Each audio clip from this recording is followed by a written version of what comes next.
जय जोहार, जय छत्तीसगढ़ संगवारी हो। मैं रेणुका हाल में आप मन के मोर यूट्यूब चैनल हार्नेस जी ब्लॉग में स्वागत है। तो संगवारी हो कमर छठ के आप मन ला ढेर सारी शुभकामनाएं बधाई संगवारी हो। तो मैं तैयार हो गई संगवारी हो पूजा करे ला जाता। तो आप मन मस्त बनी रहो मोर ब्लॉग वीडियो में। तो संगवारी हो तनी मोर हो चुके हैं कुछ इस प्रकार से है और बाकी सामान हम झोला में है संगवारी में देख। तो मैं अभी जाने वाला हूँ, रेडी हो गया हूँ पूरा। तो ठीक है संगवारी को यहीं मिलता हूँ आप मन से। तो संगवारी हो अभी मैं तैयार होकर मोर संगवारी की इंतज़ार करत हूँ। अभी थोड़ा देर में निकल हूँ संगवारी हो। तो चलो आप मन से मिलता हूँ वहीं जाके संगवारी हो। तो संगवारी हो पूजा वाला जगह में फाइनली पहुँच के मोर पूजा अभी चालू हो चुके हैं संगवारी हो, देख सकत हो। बाकी संगवारी मन हाँ पूजा चालू कर डालिस, मोला थोड़ा लेट हो गए संगवारी हो पहुँचे पर। तो पहुँचे के बाद मैं हाँ देख सकत हो अभी करत हम पूजा संगवारी हो।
देवकी नंदन, आपने इस पृथ्वी पर लोगों की भलाई हेतु निर्मित अवतार धारण किए हैं, अतएव मेरे ऊपर भी कृपा करिए। सुभद्रा अपने बेटे अभिमन्यु के मारे जाने से बहुत दुखी है और शोक से अत्यंत पीड़ित होकर मरना ही चाहती है।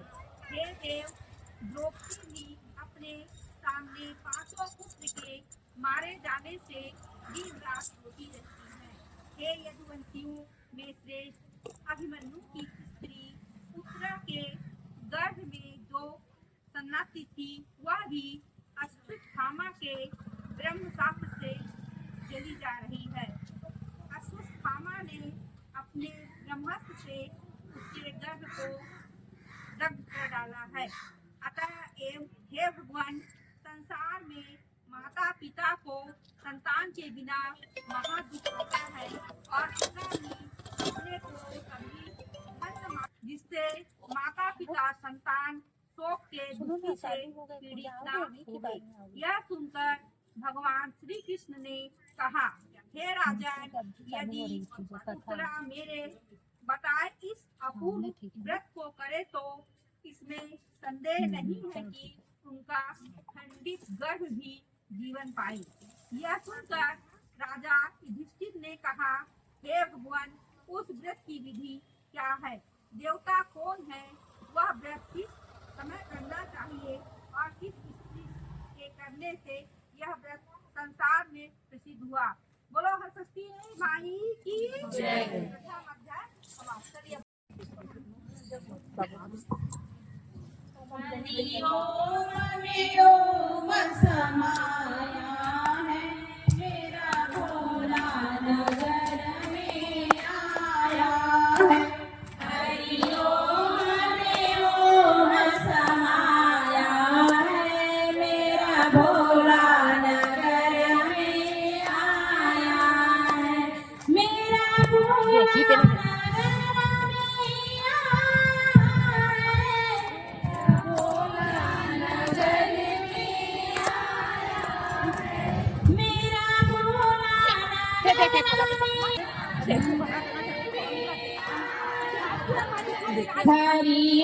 हरि ओम समाया है मेरा भोला नगर में आया है। हरि ओम समाया है मेरा भोला नगर में आया है। मेरे भोले के हाथों में डमरू है। मेरे भोले के हाथों में डमरू है। मेरे भोले के हाथों में डमरू है। मेरे भोले के हाथों में डमरू है। डमरू में ओम समाया है मेरा भोला कॉलोनी में आया है। डमरू में ओम समाया है मेरा भोला कॉलोनी में आया है। डमरू में ओम समाया है मेरा भोला कॉलोनी में आया है। डमरू में ओम समाया है मेरा भोला कॉलोनी में आया है। हरि ओम समाया है मेरा भोला कॉलोनी में आया है। हरि ओम समाया है मेरा भोला कॉलोनी में आया है। मेरे भोले के मस्तक में चंदा है। मेरे भोले के मस्तक में चंदा है। मेरे भोले के मस्तक में चंदा है। मेरे भोले के मस्तक में चंदा है। चंदा में उसने कहा, हे राजन, मैं एक प्रसिद्ध राजा था और सुवर्णा नाम से प्रसिद्ध उनकी रानी थी तथा हस्ती नामक उनका पुत्र था। हस्ती ऐसा प्रतापी पुत्र हुआ कि उसने अपने नाम से हस्तिनापुरी बसाई।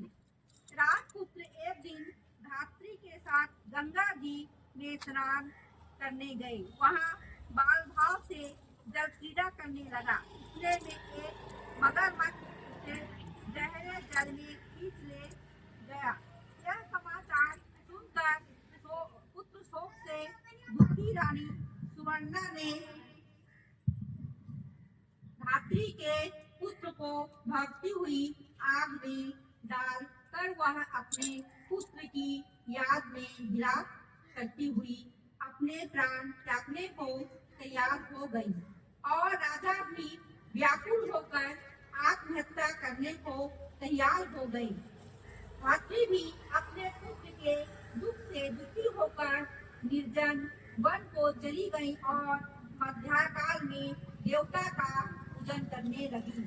वहाँ एक सूर्य मंदिर में पार्वती गणेश सहित शिव जी की विविध पूजा करती थी। वह नित्य प्रतिदिन पूजन व ध्यान करके तरण धान और महुआ खाकर देवता की पूजा व ध्यान किया करती थी। श्री कृष्ण ने युधिष्ठिर से कहा, हे राजन, इस तरह पूजन करते हुए उसको भाद्रपद मास की कृष्ण पक्ष षष्ठी के दिन नगर में एक अद्भुत दर्शन हुआ। अचानक उस भार मट्टी के बीच से निकल आया। उसे देखकर राजा और रानी सभी लोग बड़े विस्मित हुए। उसे जीवित देखकर चिंतित लोगों ने ब्रह्मज्ञानी पंडितों से इसका कारण पूछा।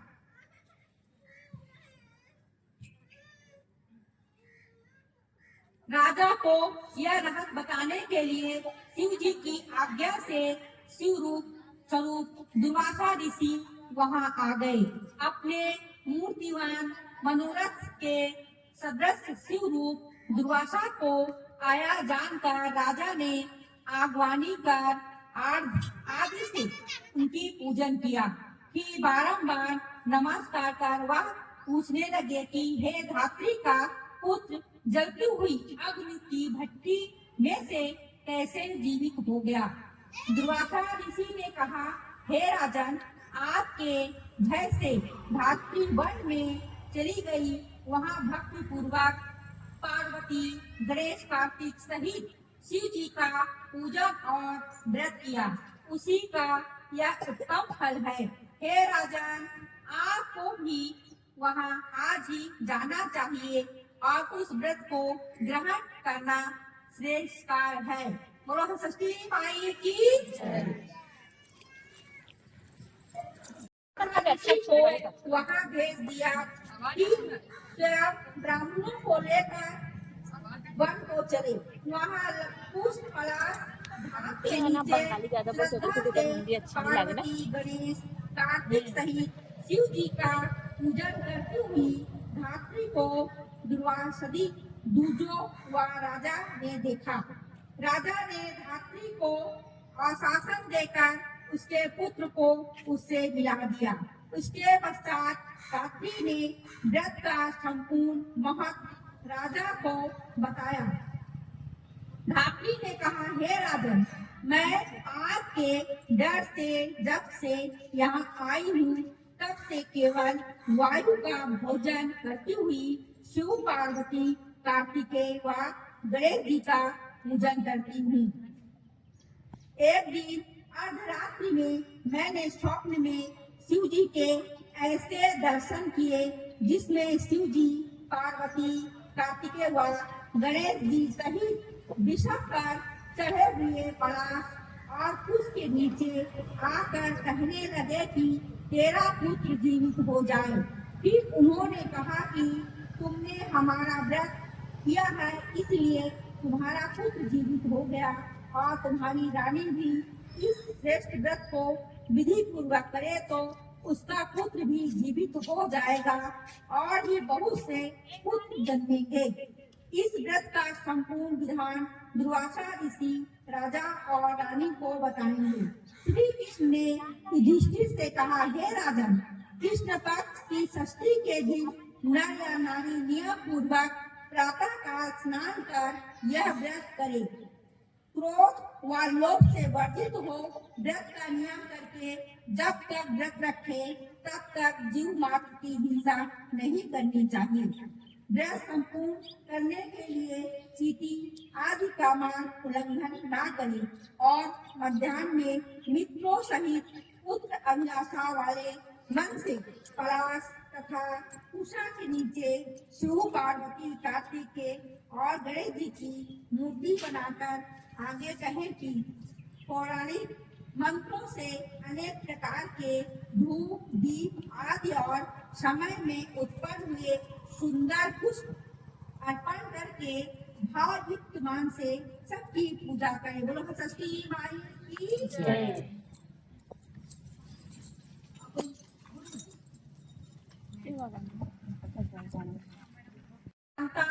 प्राकृति श्रेष्ठ हेतु सुख सौभाग्य दायिनी गौरी और ध्यान को नमस्कार करती हूँ।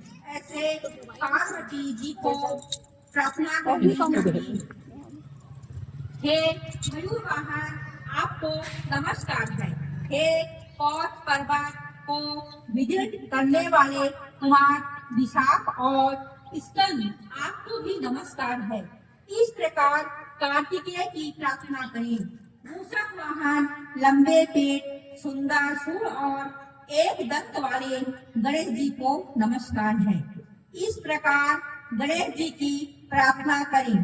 चारों देवताओं की प्रार्थना करके दीपक चंदन धूप और अनेक प्रकार के नैवेद्यों से पूजन करें तथा गाजे बाजे सहित ब्राह्मणों के संग अपने घर को आवे। उस दिन महुए के पुष्पों के साथ निवार के योदन अर्थात समा के चावल से भोजन करें और भैंस का दही दूध घृत व माठा विशेषकर खाएं। दुर्वासा ऋषि कहते हैं कि हे राजन, जो स्त्री पुरुष इस व्रत को इस विधि से करता है वह पुत्र और पौत्र से युक्त होकर श्री सुख को प्राप्त होता है। श्री दुर्वासा ऋषि के ऐसे वचन सुनकर राजा सुभद्र व रानी सुवर्णा ने यह व्रत वैसे ही विधि से किया। इस प्रकार व्रत करने से श्रीगिरि राजा सुभद्र का पुत्र मगरमच्छ के गले से निकलकर खेलने लगा। तब राजा व रानी ने दुर्वासा ऋषि के चरण स्पर्श किया। उस व्रत के प्रभाव से राजा के और भी श्री दीर्घ आयु वाले महावीरवान बल और सतत गुण से युक्त कई पुत्र उत्पन्न हुए। जब से राजा सुभद्र यह व्रत करने लगे तब से उनके राज्य में अतिवृष्टि अनावृष्टि आदि उपद्रव महामारी तथा दुर्भिक्ष आदि नहीं हुए और बहुत वर्षों तक राजा निर्भीक राज करता रहा। श्री कृष्ण कहते हैं कि हे राजन, युधिष्ठिर वर वाणी उत्तरा भी यह व्रत करे तो सब दुख दूर हो जाएंगे। श्री कृष्ण के ऐसे वचन सुनकर युधिष्ठिर एकाग्र हो गए। इस व्रत से वंश स्थिर होता है। हे राजन, जो कोई मनुष्य यह उत्तम व्रत करता है वह संपूर्ण पापों को नष्ट कर सूर्य लोक से पूजित होता है। श्री कृष्ण राजा युधिष्ठिर से कहते हैं कि हे राजन, इस तरह व्रत करने के पश्चात शास्त्रोक्त उसका उद्यापन करें। वह इस तरह की उद्यापन में सुवर्ण महिषी गौ व वस्त्र दान कर ब्राह्मणों को दे। सुवर्ण अथवा चांदी की सुंदर मूर्ति बनाकर वेद वेदांत के ज्ञाता ब्राह्मणों सहित उनकी पूजन करें। विधि जानने वालों में श्रेष्ठ राजा युधिष्ठिर ने भी उत्तरा से यह व्रत करवाया। इस व्रत के प्रभाव से उत्तरा के उदर में अश्वत्थामा द्वारा हत किया गया। जय।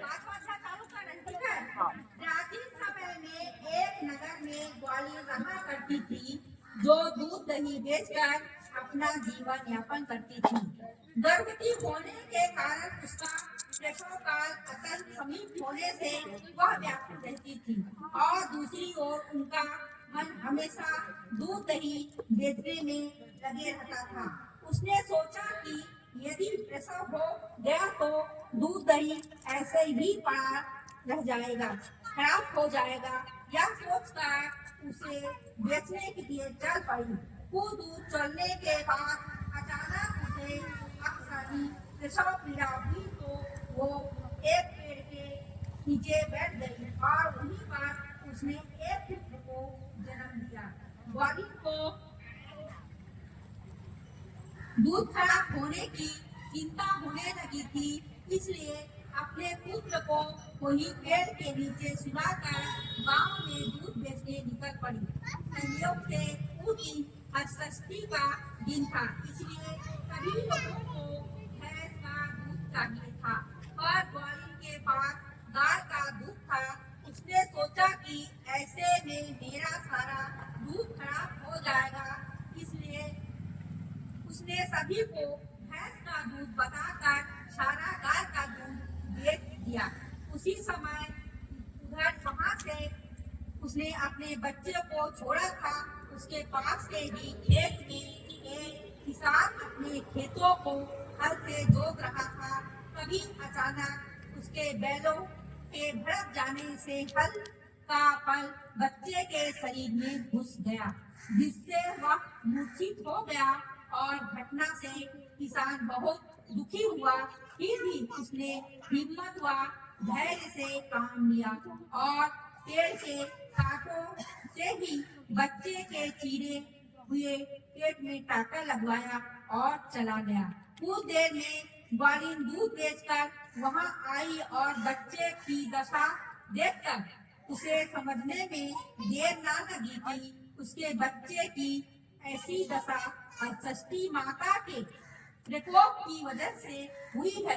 अतः उसे अपनी करनी पर बहुत दुख हुआ और सोचने लगी कि मैंने झूठ बोलकर दूध बेचकर उसके व्रत को खराब ना किया होता तो मेरे बच्चे की ऐसी दशा ना होती। अतः मुझे गांव वाले से क्षमा मांगकर प्रायश्चित करना चाहिए। ऐसा निश्चय कर वह गांव पहुंचकर सभी से माफी मांगी और अपने बच्चे की दशा के बारे में बताया, जिससे सभी लोगों ने उसे क्षमा कर बच्चे के जल्दी ही ठीक होने का आशीर्वाद दिया। जब वह वापस पहुंची तो उसने पाया कि उसका बच्चा ठीक हो गया है, तो उसने मन ही मन षष्ठी माता को प्रणाम किया और प्रण किया कि कभी भी स्वार्थ के लिए झूठ का सहारा नहीं लेगी। तभी से पुत्र की लंबी उम्र के लिए हलषष्ठी माता का व्रत किया जाता है और हलषष्ठी माता को बच्चे की रक्षा करने वाली माता भी कहा जाता है। बोलो हलषष्ठी माई की जय। जब के 6 बच्चों को मार डाला। तब सातवें बच्चे के जन्म के समय नजदीक आने पर देवी ने भगवान को याद किया। तब देवर्षि नारद जी प्रगट हो देवकी को हलषष्ठी देवी का व्रत करने की सलाह दी। तब देवकी ने इस व्रत को किया, जिसके प्रभाव से उसके साथी संतान के जन्म के समय जानकर भगवान ने योग माया को आदेश दिया कि माता देवकी के गर्भस्थ शिशु को गोकुल में वासुदेव की बड़ी रानी रोहिणी के गर्भ में पहुंचा देना और तुम स्वयं माता यशोदा के गर्भ में जन्म लेना। योग माया ने भगवान के आदेश का पालन किया, जिसके देवकी के गर्भ में संकर्ष होकर रोहिणी के गर्भ से संतान के रूप में बलराम का जन्म हुआ तथा संतान के रूप में साक्षात भगवान श्री कृष्ण जी का जन्म हुआ। इस तरह हलषष्ठी देवी के व्रत से देवकी जी की दोनों संतानों की रक्षा हुई। बोलो हलषष्ठी माई की जय।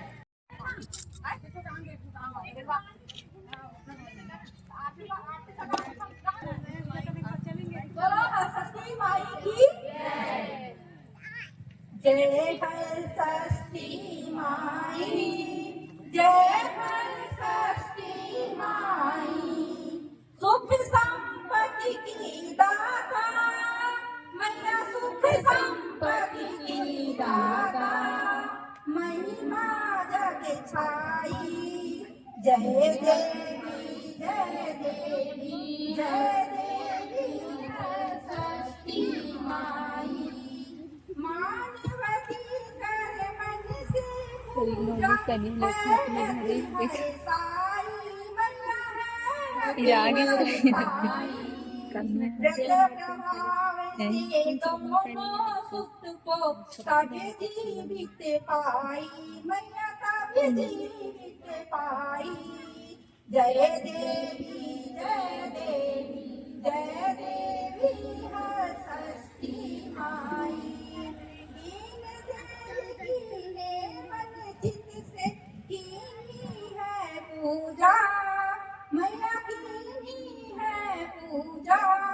हुए कोख से कान्हा नहीं व्रत अस दूजा मैया नहीं व्रत से दूजा। जय हर षष्ठी माई मैया जय हर षष्ठी माई। हर षष्ठी माई मातु कृपा से पाँचों सुख जाने जीवित है पायो मैया जाने जीवित है पायो। दीन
षष्ठी माई की जय।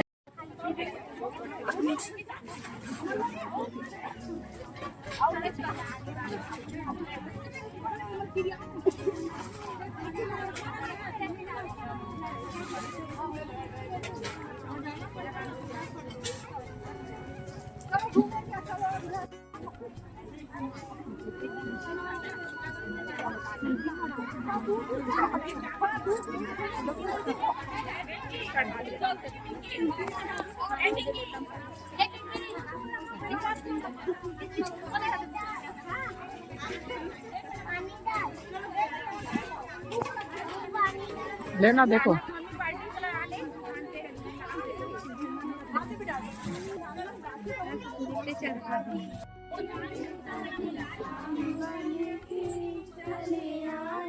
प्रभु जी चले आना कभी श्याम बन के चले आना।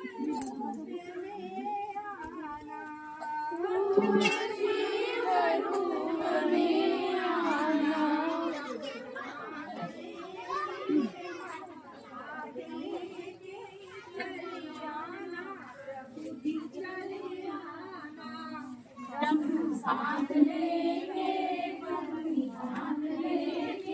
चले आना प्रभु जी चले आना।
तो बेटी बेटी बेचारी हुट करा छोड़ दे। हाँ धर दिए लगे चुटकी मोबाइल पकड़ेगी वीडियो बनाएगी। हमारे लड़का कहाँ गायब हो गया? कहाँ गई? तो इसको पकड़ो, मैं लेके आते हैं।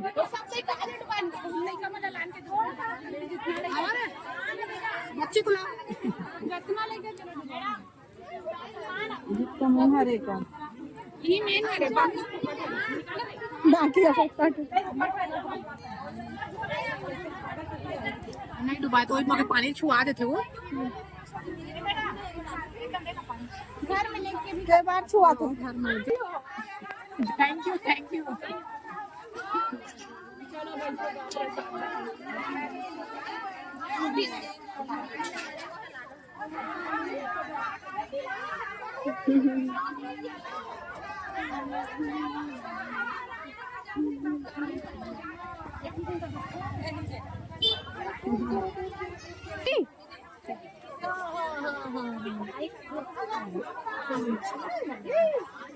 बेबी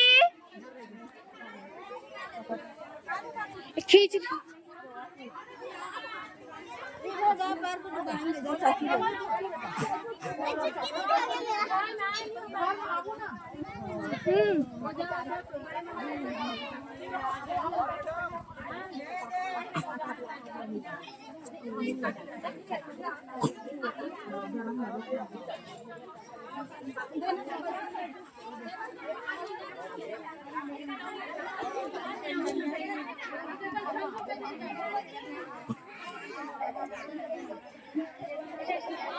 चाची इसको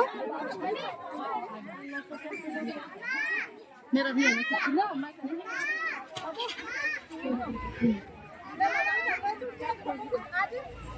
वीडियो में ही ना। वहाँ जाने पैर को दिखा। हाँ बन रहा है।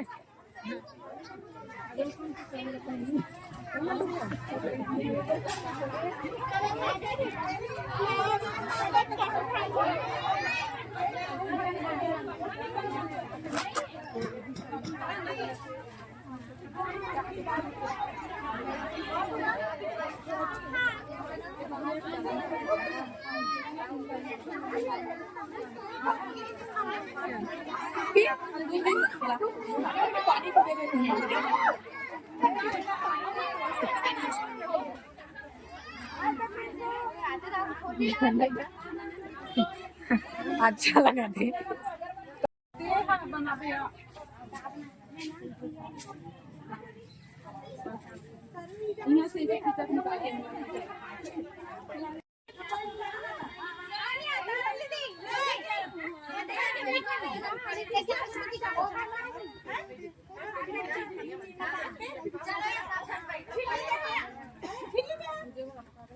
कैसे करते हैं तुम्हारे फोटो दीदी?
संगवारी हो हमर कमर छठ के पूजा हो गई है समाप्त। अभी हमन जावत हन घर भात तक रांधे तो- नहीं संगवारी हो अब जाके तब रांधी जाके रांधू केला खाबो तेला खाबो।